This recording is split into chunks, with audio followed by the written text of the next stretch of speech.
Hi everybody, Paul Munafo here again. This is one of my favorite chapters.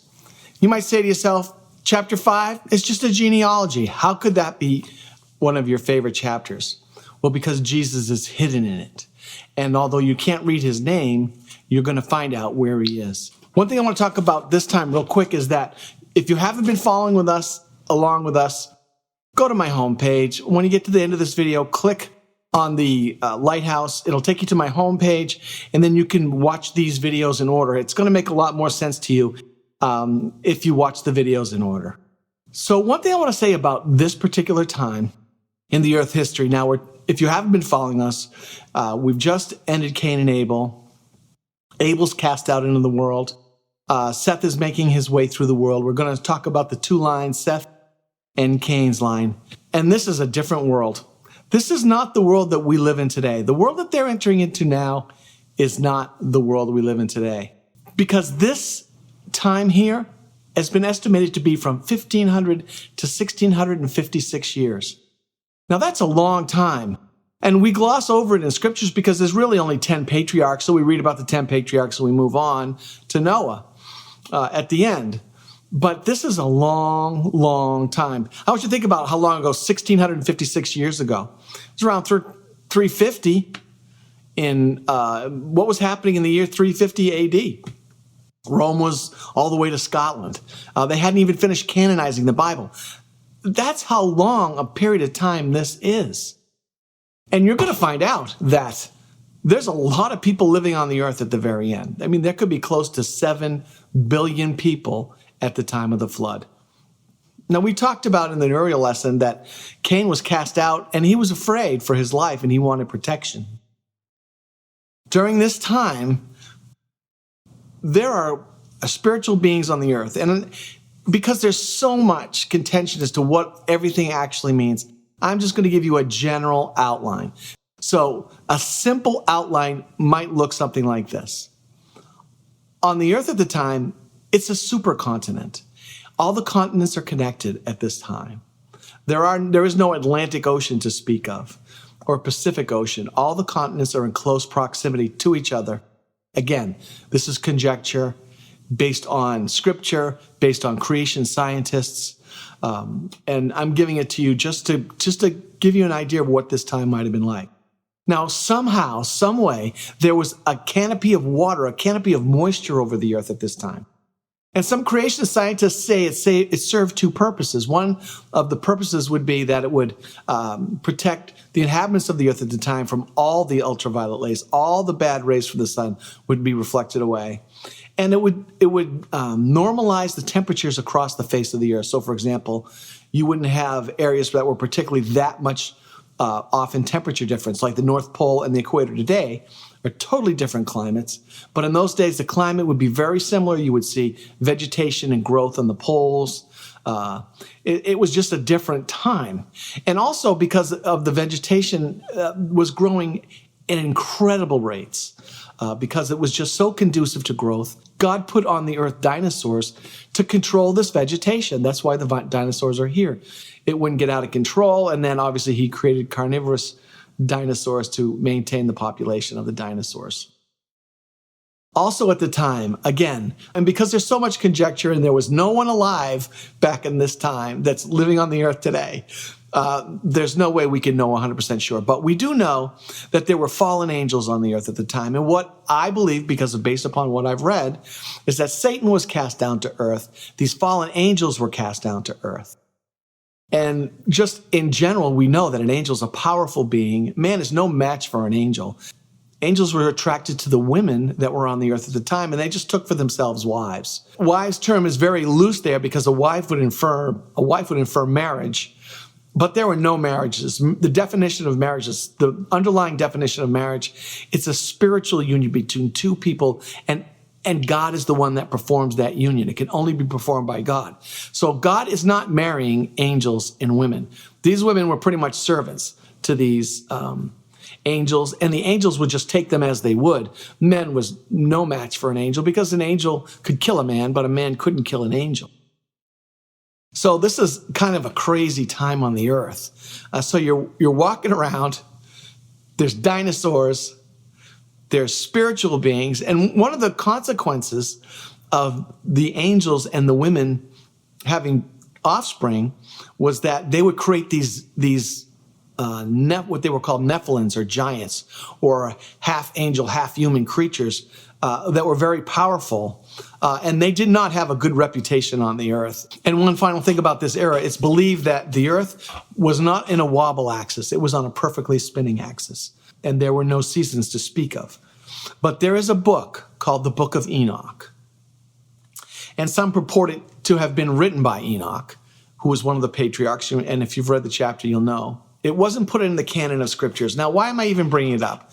Well, because we know that Jesus quotes from the Book of Enoch. And if God's quoting from the Book of Enoch, that gives it some relevance.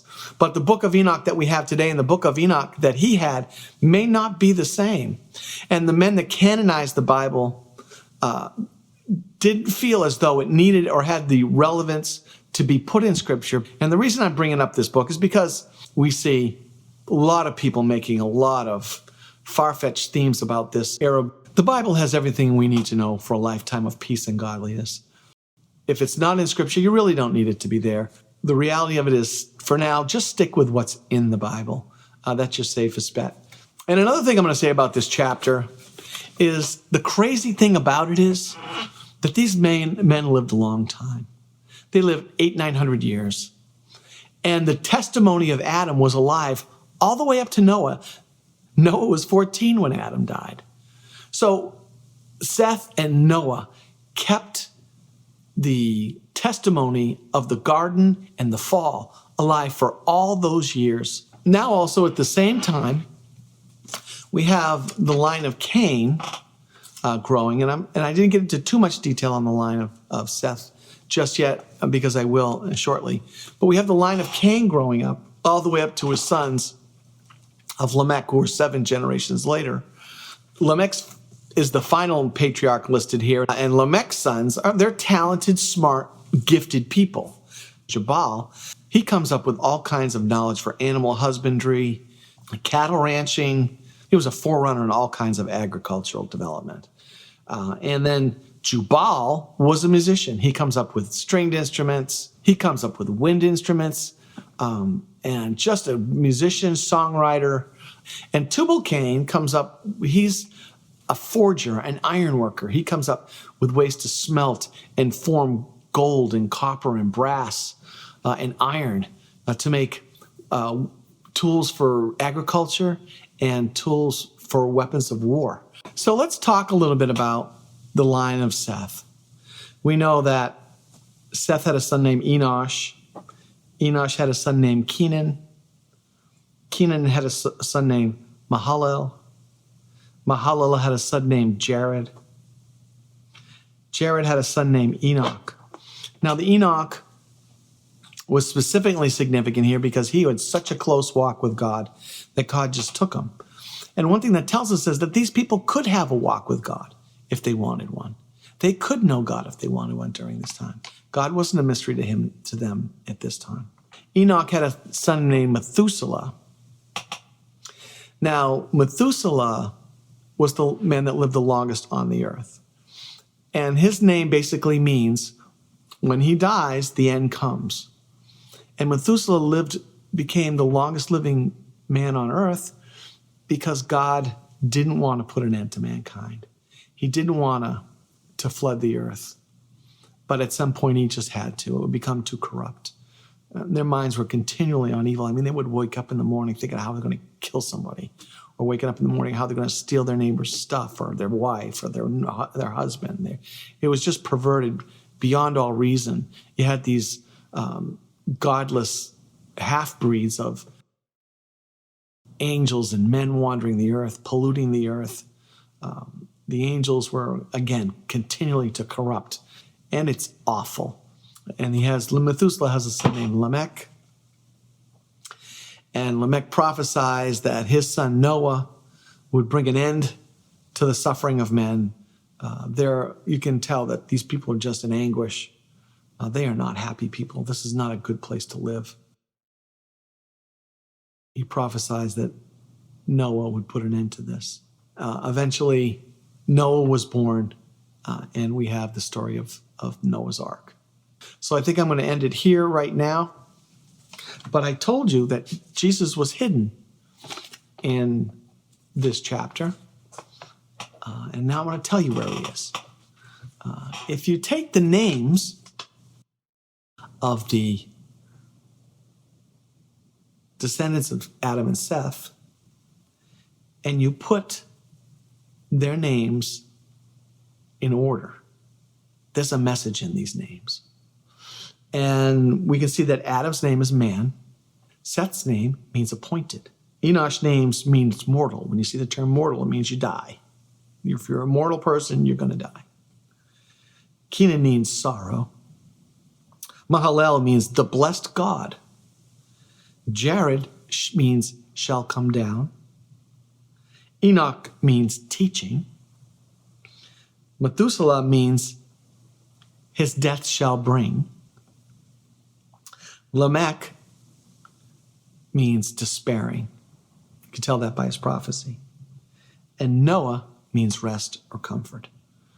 So if you put all these together, you get man appointed mortal or to death and sorrow.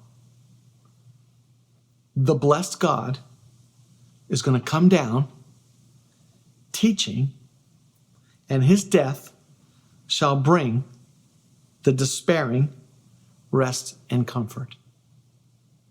Now, who else could that be? It can only be Jesus. So God in the Old Testament hides his son. And really, when you think about it, the first, we talk about Adam and Eve and their fall. And so now we know why men fall. We talk about Cain and Abel and the two ways that people try to have a relationship with God and what works and what doesn't. And now we're going to see how to escape the flood. And that's going to be in our next lesson. So I hope you've enjoyed it so far. And I hope you're learning something.